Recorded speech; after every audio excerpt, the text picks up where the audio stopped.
You're listening to the Parents of Hardworking Teens podcast, episode 138. The moment that I realized students really do want and relish these insights, this training in exam technique, mark schemes, and dissecting and understanding rubric criteria. And it's just that they don't ask for it because they don't realize they're missing it.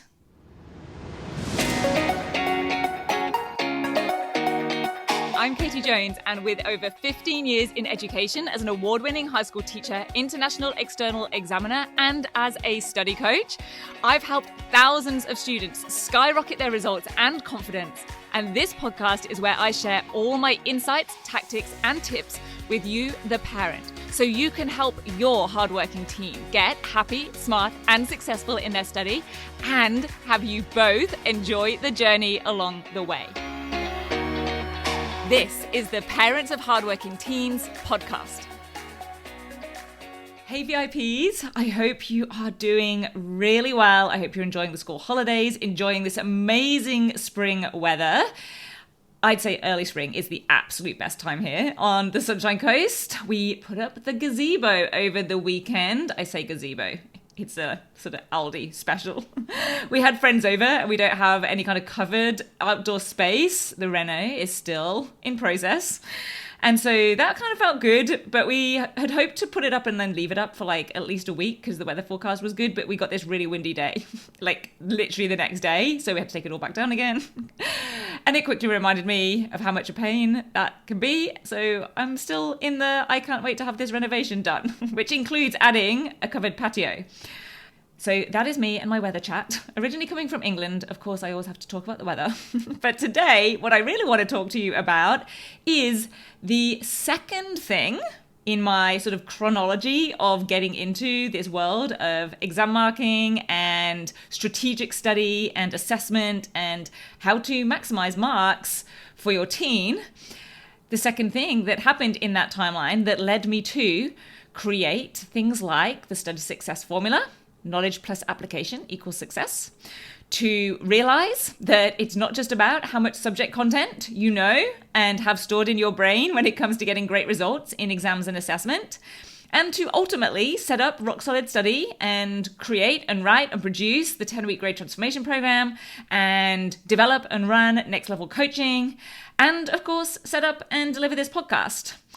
Now, to recap, I did say this is the second thing. So in the previous episode, I covered the first thing that led me to doing what I now do, sharing with you all of this stuff, all of this training and the coaching that I do with students in the way that I do. Now, that first thing was my first ever external exam marker training back in the UK while I was still teaching in the UK. And that was in 2010, marking for the AQA exam board GCSE geography. That was the moment that I realized things like the difference that one word can make to the marks an answer actually gets. Literally one word. If you want to go back and listen to that episode, if you didn't catch it yet, that is in episode 137. I will put a link to it in the show notes and with the resources for this episode as well on the webpage. And today I'm going to share with you the second major moment on that journey, on that timeline. The second thing was something that happened in a class of Year 11 Society and Culture students that I was teaching in Sydney. I'm going to get into exactly what happened in that class on this episode, why it was so significant, and I'm going to share some key takeaways that I hope will be helpful for you and for your teen.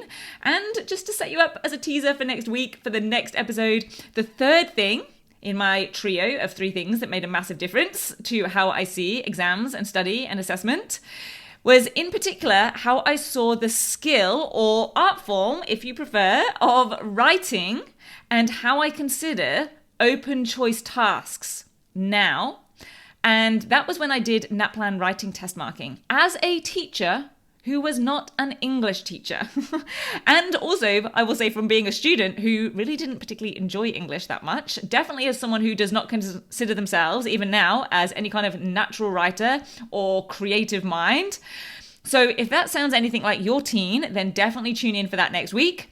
A lot of insights and some very practical, like tangible strategies that I will share there. But also, if they are a student who loves English, maybe they're a wonderful writer, then there will definitely also be some of the more nuts and bolts sides of things that will help them level up when it comes to understanding what the markers are looking for in their writing to help them make the most of and optimize the talents that they have in those areas. So for today, let's get into moment number 2. This was in Sydney, 2011. So it was in my first year of teaching in Australia.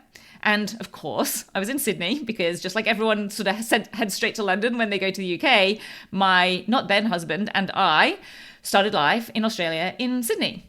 And this experience is where I always sort of think, and I sometimes say that like if this was a movie, it would be that poignant like aha turning moment where the light bulb goes off and it kind of cuts to those scenes where the person's like up all night and they've like seen the light and they're starting this journey, that kind of scene, like, you know, the Rocky training scenes montage, but in less dramatic teacher laptop form, like the I have to get this out of my brain and into the world montage, where it's like a time lapse of ideas and typing and thinking and pacing up and down all through the night, creating some kind of masterpiece.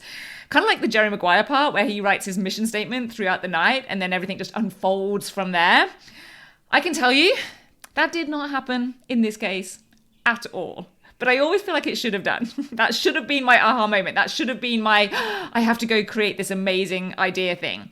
And I would love to tell you that that was the trigger that made me come up with the idea for the 10-week grade transformation program or what have you. But there was no big aha in that moment. There was no, oh my gosh, this gives me an amazing idea. And that night I went away and came up with the idea and created the 10-week grade transformation program. There was none of that. But there was a moment. And it did feel significant at the time in that like magic teacher moment kind of way where you have this wonderful kind of connection and something really awesome happens in class. But also it feels significant when I reflect back on it now. So picture this. I have this lovely class of Year 11 Society and Culture students.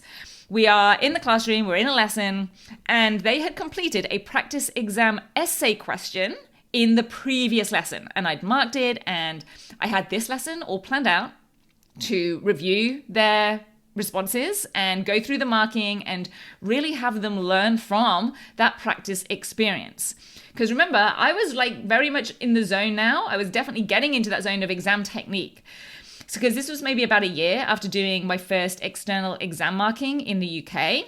And I could tell that there was not a lot of awareness around exam technique in students here in Australia either. And I've got to say, I've yet to see it really anywhere, hence why I do this work now. And I also knew that almost all students just hate going back through a paper that they have completed, especially an essay paper. And I totally get it. Of course, you know, you've done that horrible dreaded thing, which is completing the practice exam, writing the big long extended response or essay. Nobody loves doing those in the first place. And all students really want, and this would have been me as well as a student, all you really want is your mark back. You ideally want some useful and tangible feedback from the teacher on it. And then you just kind of want to move on. It's like, I just don't want to make this any more painful than it needs to be. Let's not keep resticking and removing that Band-Aid, please. I've done it. You've marked it. Let's just move on. And let's hope that the real thing, the actual exam, is as painless as possible. And maybe we'll also ideally do some other more fun things in the meantime. The thing is, though, that as the teacher and now as an external exam marker, I knew that one of the things that is going to make that real thing as painless and smooth and successful as possible was learning from the successes and mistakes made in that practice exam. Because that is really a gold mine of opportunity to learn and build these extended response and essay skills of things like how much detail to actually include, where this is enough detail and what makes it enough, where there perhaps isn't enough detail, and how students need to and can go on to figure that out for themselves and do it independently in exam conditions. And that includes how to effectively integrate quotes or analyze evidence or sources, and of course, how to actually answer the question. Now, when it comes to reviewing responses and learning from responses, what I see happen quite a lot is that students might get given some kind of exemplar response or sample response. They kind of get shown the A grade essay and they read through it and maybe pick out what's good about it. Maybe they also get to view or read a B or a C grade example as well. Although I will say that doesn't happen a lot, it's less common, but it is also super important because that's how you really start to discern and distinguish between what is a B or an A, what is the difference between a C or a B in terms of the marking criteria and what those descriptors really look like and mean and how they are met in reality, in real writing.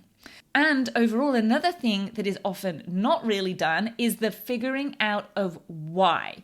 Why is that considered detailed or discerning or sophisticated? How does it compare to the B grade sentence or paragraph or evidence or analysis? And what sets it apart? And what does that match up with specifically on the mark scheme criteria? Now, I know this sounds really detailed and maybe kind of draining, maybe a little bit boring. I will come to that in a second. But it is what is required if students really want to be confident in this and able to operate at some of these levels. So with all of this in mind, while I was doing the marking and actually doing the marking of that practice paper, I was pulling out sections of students' writing, samples of what these students were doing, what they wrote, and I photocopied and anonymized them with a view to doing all of those whys and hows in an engaged, clear, and tangible way. And in a way that actually makes sense, is sticking with students, is clear to students, is applicable to each of them personally and what they can then take forwards for themselves. Now, I will say that was quite a mission. It's a lot of work to work out which bits are going to best exemplify different criteria in what way and have different levels of them. And then to basically organize all of those extracts and samples, number them up, letter them up, make sure they're anonymous. I even remember color coding the photocopy paper to make sure that they were in sections and it was clear which ones we were comparing and everything was just clear and easy to use and reference. Because like I said a second ago, yes, it's really detailed. It's pretty intricate. So I really had to make it very clear and very structured for the students to be able to kind of go through and do some of the exercises that I wanted them to do with this. And this is the thing. You can't just hand over exemplars or samples to students and just ask them to peer assess them or ask them to discuss them or read over them. These things need to, in my opinion, be structured, scaffolded, guided exercises. Students need to be guided in what to look for and how to connect these takeaways with the mark scheme, with their own work, and be able to scrutinize the specific elements of the mark scheme and of the content that's written in a systematic and very purposeful, intentional way. So it's not just reading through. It's not just seeing what you might see and what you might pick out and what you might come up with. Because remember, most students don't really know how marking criteria are written, how they are structured. They don't know exactly what sophisticated counts as, what makes something sophisticated. And many teachers also don't, to be perfectly honest. And I say that with kindness and respect because I didn't really know much of that stuff. I certainly didn't understand the intricacies and the details in my first few years of teaching.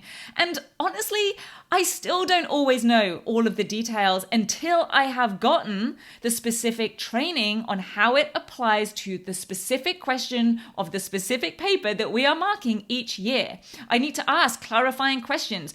I need to go through and we need to be trained in the control scripts. Just as a little insider insight, control scripts are what we call the responses that the exam board and the chief examiners pull out to demonstrate exactly what a particular level of response would look like. So maybe this is an extract that shows a B grade level analysis, or this is an example of what we would consider a sophisticated and complex analysis.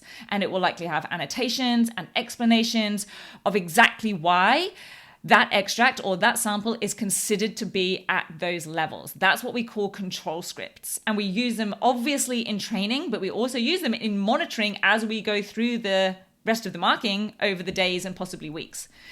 And without this kind of training in detail, you can, of course, make an informed guess. You can make your own kind of cutoffs, but detailed training, applying and practicing this level of detail and controls and training and having feedback and doing it multiple times over many, many years in different types of questions and different types of exams is what really obviously helps build that expertise. So I was running this lesson. I was giving each student a pack of these anonymized samples, and I was guiding them through each part of the mark scheme and specific examples in their work of the real responses that they were given, with kind of like little detective activities for each part or each skill or each item in the criteria.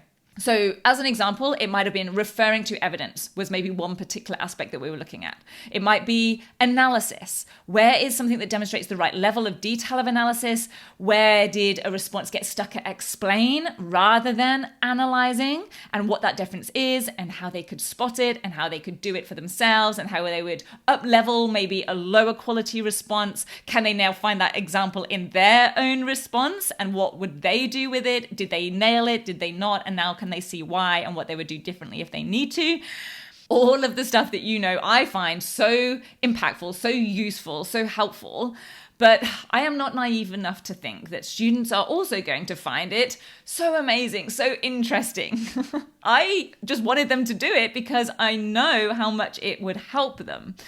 And this stuff can be a pretty hard slog, to be honest, both to run as a teacher and to actually do it and follow it and do the activities and the markups as a student as well. It's not like, the fun discovery learning, model making, interactive quizzes. It's pretty hardcore. But like I said, they were a pretty good class. So they were doing it and the class was going well. And then about 2/3 of the way through the lesson, one girl in the class kind of raised her head up from reading whatever the section was we were looking at that time, and she literally just slapped both of her hands down on the desk. And of course my immediate thought was just, oh God, what's she gonna say? Oh God, I've pushed them too far. They're all they're done with this, they're not doing it anymore. She's about to kind of go, I'm not doing this anymore, this is too hard, or whatever it is.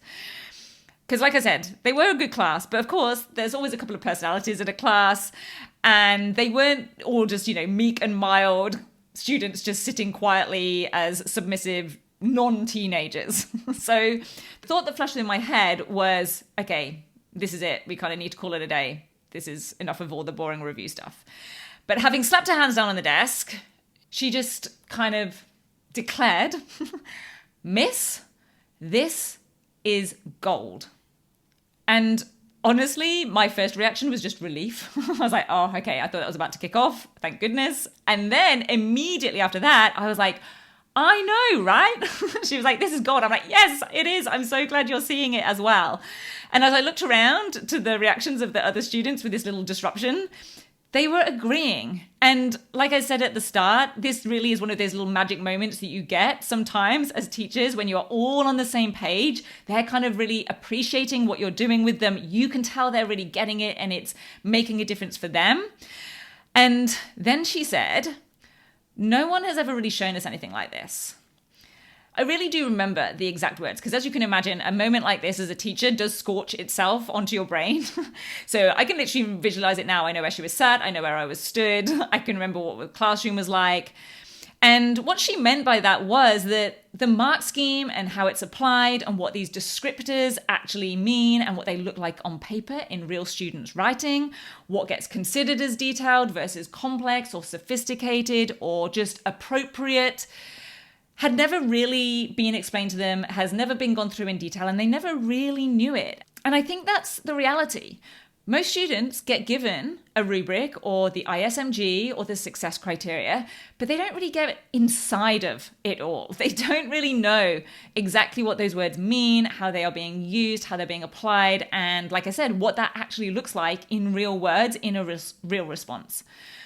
Honestly, just the mark scheme by itself is not enough, even for the exam markers. So how students are supposed to, be able to figure it out and know what to do with it is just another level, because we have days and days of training for one paper and practice for just one paper, sometimes even just for a couple of questions on that whole paper when we're doing corporate marketing, and you just get given a section or even just a question on the paper, and the paper kind of gets divided up, which is often done because often, like I've said, we often spend a day, maybe two, of training and practice for perhaps 2 or 3 questions. So imagine if we had to get training on the whole paper, we'd have to spend like a week just on the training, which is going to be not that efficient, and it reduces the reliability across the markers.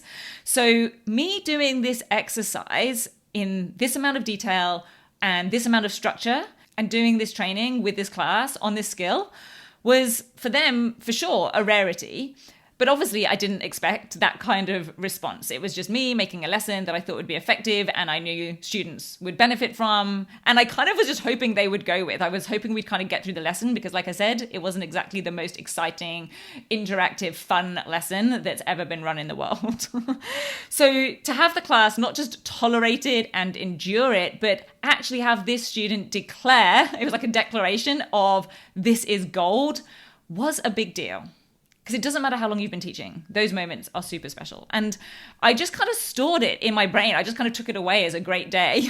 I didn't rush home that evening and stay up all night creating the 10-week Great Transformation Program or setting up, the website for Rock Solid Study or figuring out how to actually set up and run a business. I didn't do any of that back then. I just carried on weaving this stuff into my lesson and just kind of stored the moment in my little bank of good teaching moments. But it was for sure a significant moment. It gave me the realization that I was kind of on the right track with focusing on some of this stuff, that this is super important and students don't just need it, they want it. And that's why I believe these skills, these strategies, these techniques need to be explicitly taught. Because even though this was a class of pretty good students, they were diligent, they wanted to do well, but I can guarantee that if I had just handed back their own work and maybe handed back, an A grade or a B grade exemplar, along with the mark scheme and say, hey, look through these, have a look at what makes it an A grade or see what's good or see what could be improved, they wouldn't have gotten even half of what they got out of that training lesson, let's call it.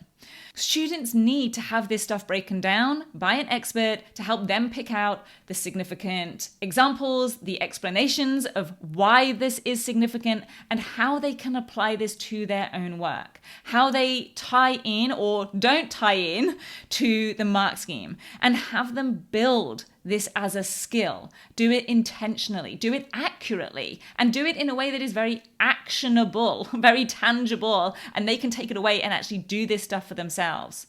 So they can dissect and interrogate a mark scheme or a rubric for themselves. They can accurately interpret what it actually means for them and the question that is being asked and what it requires in their response. And they know what that's actually going to look like, what it needs to include, and, as I always say, importantly, what it doesn't need. One of the things that we did was also go through and go, what was perfectly good information, but it doesn't need to be here. It's not getting any marks. This is what I believe is really required if your teen's going to really get to know how to do this and do it well and do it independently. So the takeaway that I want to share for you and your teen is to consider: how well do they truly understand the rubrics, the marking criteria, the ISMGs, the mark schemes that they are being judged against? Could they look at an exemplar response or a sample piece or one of their own pieces of work and work out exactly what meant they were given the mark they had been for that element? What ticked a particular bullet point or criterion on that list? If I was the marker, what would I be pointing to justify the level that I credited them at? Can they pick those things out? And also, maybe what's in their response that actually didn't need to be there? Where are they essentially wasting some time or wasting some words or effort on something that isn't getting them any credit?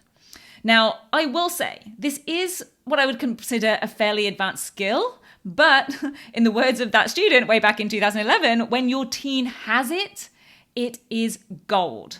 Gold in terms of their confidence, gold in terms of their performance, gold in terms of reducing their stress levels or their procrastination or their uncertainty, and of course, gold in terms of raising their marks and results. So I hope that this little experience that I've shared with you is helpful, and I hope that you will join me back here next week for the third item in this timeline that totally changed how I now look at study and exams and assessment. And that is going to be, like I mentioned, my experience as a non-English teacher, as in my specialist subject definitely wasn't English, and I ended up marking for the NAPLAN writing tests. Something very much out of my comfort zone. I'll explain why I was even doing that, what I learned, and what it means for your teen and their writing, whether it's in English or any other subject, and what it means for open tasks, something where they have a choice of topic. Maybe that's in an assignment, in an inquiry, or just in a piece of creative writing. And I will get into all of that and more on the next episode. I will meet you back here then. Take care. Have a great rest of your week, and I'll see you then. Bye. If you're ready to have your teen achieve their best possible results with less stress, then I want to invite you to enroll them in the 10-week Grade Transformation Program, where they're going to learn the key concepts, skills, and strategies to catapult their performance in assessments and exams. It's risk-free. They either achieve bigger and better results with a whole lot more confidence in 10 weeks, or we refund you in full. Just head over to www.rocksolidstudy.com/program, and I'll see you there.